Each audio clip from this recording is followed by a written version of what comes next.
gimana sih caranya kita mengetahui kalau cash flow kita itu dalam kondisi yang sehat? Ada nggak sih rasio-rasio yang bisa kita pertimbangkan?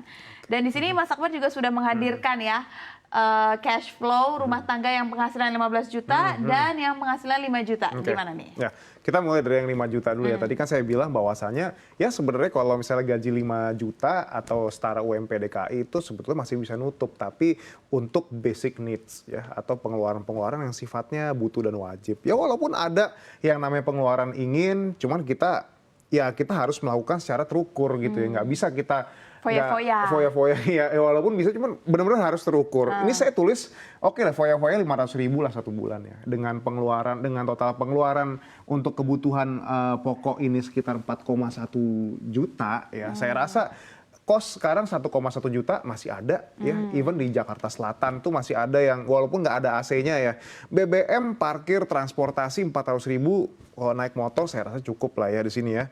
Terus pulsa, paket data 150 juga aman saya rasa. Dah makan sebulan ibaratnya kayak kita makan cuma 15 ribu deh satu hari kali 3, hitung sebulan 1,5 juta situ.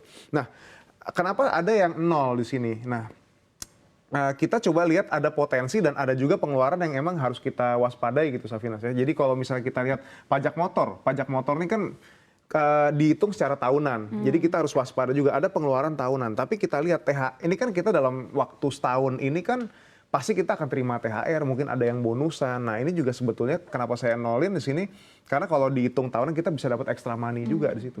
Kalau dalam satu bulan kita punya arus kas bersih 320 aja ya buat nabung gitu, saya rasa udah oke. Ya.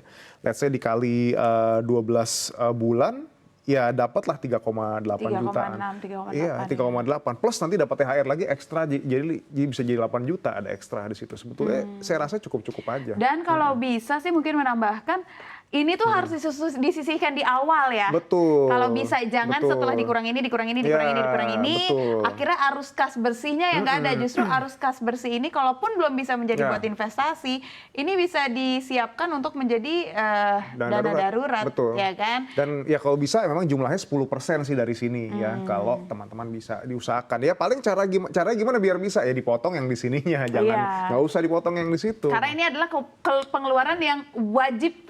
Karena kalau ini yang kita kurangin makan satu bulan, ya gizinya jadi nggak seimbang. Itu dia kan. Nah, gimana caranya kita tahu nih kalau rasio keuangan kita, cash flow kita ini sehat tuh berdasarkan apa? Sebetulnya ada perhitungannya ya, namanya financial health check up. Jadi teman-teman kalau biasanya saya lakukan ini per kuartal ya, kita baiknya begitu. Cuman kalau kita mau lakukan setahun sekali ya monggo silahkan gitu. Nah kita sebetulnya punya yang namanya kekayaan bersih ya Safinas. Jadi cara ngitungnya gimana sih? Simpel aja, kita punya aset berapa dikurangin sama yang namanya total utang ya. Ya, total utangnya bukan cicilan utang ya, tapi utang yang memang belum terbayar. Misalnya kita punya KPR, kita punya kredit mobil gitu ya. Totalnya yang belum terbayar berapa? Nah dikurangin sama total aset kita. Kalau memang total nilai kekayaan bersih kita itu di atas 0 atau ya pastinya lebih lah di situ ya. Tandanya sebetulnya sudah sehat. Tandanya kita tidak, kalau nilainya minus malah bahaya. Berarti kita benar-benar diambang kebangkrutan di situ ya. Terus kita punya arus kas bersih bulanan tadi yang saya jelaskan ya minimal banget di atas 10% ya di situ. Terus kalau kita punya dana darurat ya ini kalau misalnya 6 bulan pengeluaran kalau sudah berumah tangga ya.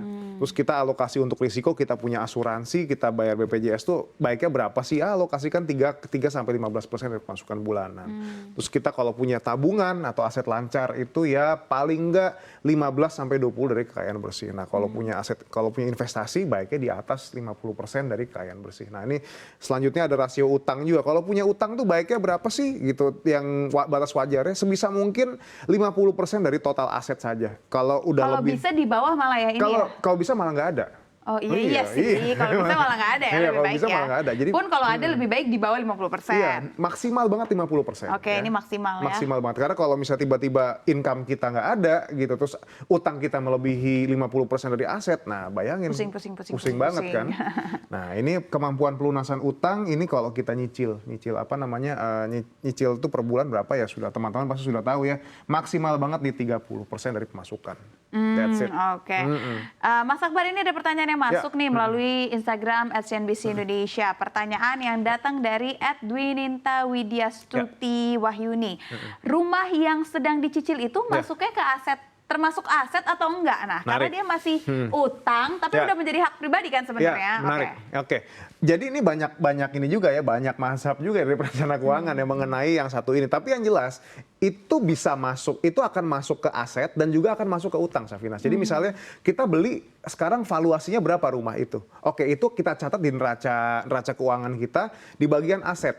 Aset guna bisa kalau emang rumah kita tepati, kalau jadi investasi kita sewakan aset investasi ya di situ ya. Kita masukin itu di bagian aset, sementara yang misalnya jumlah nilai rumah dan beban bunganya kita masukin di utang. Utang. Oh, jadi, beban bunganya ya. Iya, misalnya sekarang nilainya berapa? Let's say nilainya 400 juta gitu ya. Nah, cuman kita masih punya utang setara misalnya 400 juta plus beban bunganya yang masih ada gitu. Misalnya beban bunganya berapa? Lagi. 100 juta lagi, misalnya 500 juta. Ada yang begini. Ada juga yang memang mereka sudah menempatkan dari nilai perolehannya. Jadi 400 juta di sini, 400 juta di utang. Cuman kalau menurut saya enakan seperti ini malahan yang utangnya lebih gede karena kita bisa tahu yang realnya itu berapa. Kalau misalnya dipasukin 400 kan ujung-ujungnya sama kan iya, situ kan. Iya, mendingan kita taruh nominal yang sudah plus dengan bunga ya. Jadi kita bisa mengumpulkan dana ya sesuai dengan yang plus sudah dengan bunga. Jadi kita kita juga berhati-hati gitu. Terus kalau misalnya kita lakukan pelunasan sebagian, otomatis yang ini akan nyusut juga kan nilainya kan. Iya, itu yang baik ya. Dan berarti kalau KPR itu masuknya aset bisa, utang juga bisa. Aset dan utang dua-duanya. Aset dan utang dua-duanya. Nah, kalau ini adalah 15 juta satu anak. Kalau tadi kan 5 juta, gimana tadi nih? Ya, memang sebetulnya gini ya, kalau kita lihat dari sini single sudah cukup ya. Nah, sekarang bagaimana kalau memang kita lihat rumah tangga yang punya satu anak di sini. Ini kisahnya ini nyata ya, karena saya karena dari ini juga dari salah satu nasabah juga dia nggak masak, dia sudah memberikan izin saya untuk share ini, kurang lebih seperti ini ya. Jadi kalau misalnya dia bilang sekarang biaya listrik operasional rumah tangga ini listrik, air termasuk satu gaji ART di situ. Total berapa? 3,2 juta dia kurang. Nah, BBM segala macam, parkir, transportasi, kadang dia naik LRT segala macam. Habisnya berapa sih? Kurang lebih sekitar 2 juta di situ. Pulsa paket data karena dia bayarin istrinya juga ya. Jadi 350.000 dan belanja bahan makanan nih. Kalau misalnya kita rumah tangga itu beli makanan, anggaplah 15.000 gitu, sekali makan. Sementara di rumah ini let's say ada tiga orang plus ART 1, udah pasti nggak segini nilainya. Pasti akan lebih bengkak lagi.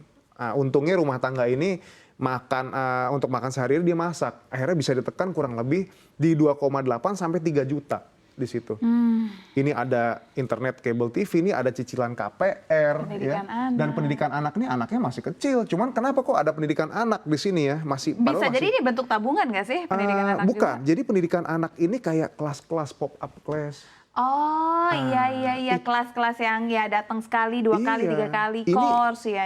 Even 1 kali itu kan bisa 200 sampai 300.000 kan. Jadi ya kadang-kadang dia substitute ininya lebih kecil buat nembel yang ini atau sebaliknya begitu.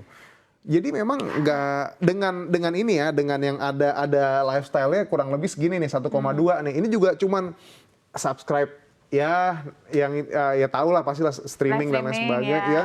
Kuliner, makan ya, ini belanja pakaian dan lain sebagainya 1,2 juta dengan ada satu premi asuransi jiwa kurang lebih sekian. Kurang lebih berapa? 14 juta. Hai, saya pusing melihat cash flow ini ya. Iya, cuman balik lagi, ini kan kita kalau emang kita mau berhemat ya, yang sebelah sininya, walaupun memang pada praktek ya, saya rasa teman-teman nih agak susah juga, kadang-kadang jalan ya, ada ya jajan somai 10.000 gimana, lama-lama nggak kerasa juga. Iya, belanja pakaian 700.000 ini bisa jadi kadang untuk hanya satu orang doang loh. Betul. Sedangkan ini satu anak kan artinya ada 3 orang ya. Iya, makanya sebetulnya kadang-kadang makanya ada narasi ya yang di CNBC juga mengenai kayak middle class makan tabungan. Itu real gitu loh. Iya. Nah, dengan uang asuransi jiwa 500.000 nih, biasanya premi yang bisa didapetin tuh berapa? Apakah 500.000 ini memadai apa enggak? Oke, 500.000 preminya 500.000. Jadi yang kita bayarkan kurang lebih sebulan segini. Jadi kan pembayaran kan biasa setahun kan. Nah, balik lagi yang perlu diperhatikan adalah uang pertanggungannya. Iya, UP-nya. Nah, apakah uang pertanggungannya bisa benar-benar mengcover kebutuhan hidup mereka ya dan menjamin juga yang namanya pendidikan anak di masa yang akan datang gitu. Tergantung produknya, dan ketika kita bicara tergantung produknya, tergantung juga umur dari si tertanggungnya. Betul, gitu ya. betul. Kalau memang dia sudah udah hampir kepala 4, saya rasa ya mungkin dengan yang 6 jutaan ini dia cuma dapat 1 miliar mungkin ya. Tapi balik lagi beda asuransi beda juga jumlah UP dan perhitungan premi. Iya, karena asuransi ini bergantung juga dengan umur ya. Semakin muda, semakin murah gitu kan. Semakin tua kalau baru join dan diambil 500.000, ini besar kemungkinan uang pertanggungannya justru akan semakin kecil. Ya, ini juga sebetulnya ini baru asuransi jiwa ya. Ini simulasinya juga dia mungkin sudah kerja dapat asuransi buat dirinya, buat istrinya sama buat anaknya. Ini udah ketolong banget nih kalau nggak ada BPJS. Kalau mereka nggak ada, mungkin dia harus nyisihin buat asuransi kesehatan. Nah, Mas, katakanlah nih kalau untuk berkeluarga ya.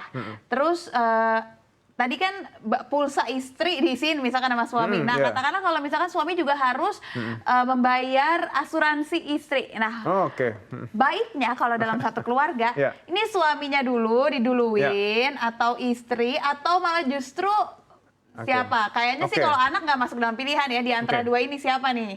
Yang pasti yang ini dia harus punya jiwa di sini.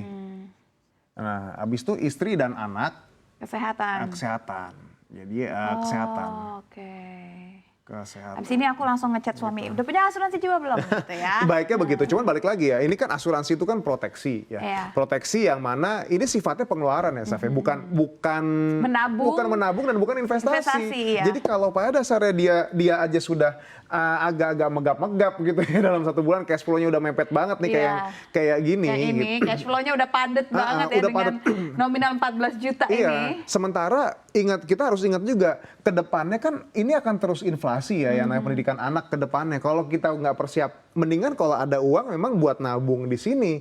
Nah, tapi proteksi itu seberapa penting sih? Ya kalau memang pada dasarnya udah benar-benar tight seperti ini, kita udah nggak bisa lagi cut dari eventnya udah di-cut dari sini masih kurang lagi, pertimbangkan BPJS kesehatan. Dah, itu udah paling, jadi ibaratnya kayak bisnisnya asuransi itu kan ada bisnis akomodasi dan bisnis kesehatan. Sebagai rumah sakit, Kalau misalnya kita pakai BPJS kesehatan, kita dapat benefit dari health-nya. Cuman mungkin untuk kenyamanannya agak sedikit dikorbankan.